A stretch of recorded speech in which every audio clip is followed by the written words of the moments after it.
একটা racing track 22 টাকা আর ফুল chaos. তুমি কি ফর্মুলা 1 সম্পর্কে একদম সব জানতে চাও? তাহলে এই সিরিজটা তোমার জন্য। This is day 2 of learning formula 1। আগে একটা ইন্টারেস্টিং ইনফো দেই। 2025 সাল পর্যন্ত F1-এ ছিল 10টা টিম, প্রতিটা টিমে 2 টাকার, মানে টোটাল 20 টাকার ট্র্যাকে রেস করতো। কিন্তু প্লট টুইস্ট, 2026 থেকে গেম পুরোই চেঞ্জ।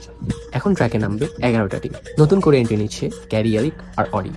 দ্যাট মিনস এখন রেস করবে 22 টাকার। তার মানে আগে যেখানে একটু গ্যাপ থাকতো এখন সেখানেও ফাইট হবে, রেস হবে আরো ইন্টেন্স অ্যান্ড অ্যাগ্রেসিভ। মানে ভাই, ওভারটেকিং দেখলে তুমি জাস্ট চা খাওয়া ভুলে যাবে। বুঝলি বললে 2026 হচ্ছে F1 স্টার্ট করার পারফেক্ট টাইম, কারণ এই সিজন আসতেছে অনেক নিউ রুলস অ্যান্ড চেঞ্জেস। এক কথায় F1 লিটারেলি রিসেট ফেসে যাবে, আর এই চেঞ্জেসগুলো ডিসাইড করবে কে হবে নেক্সট ডমিনেন্স কিং।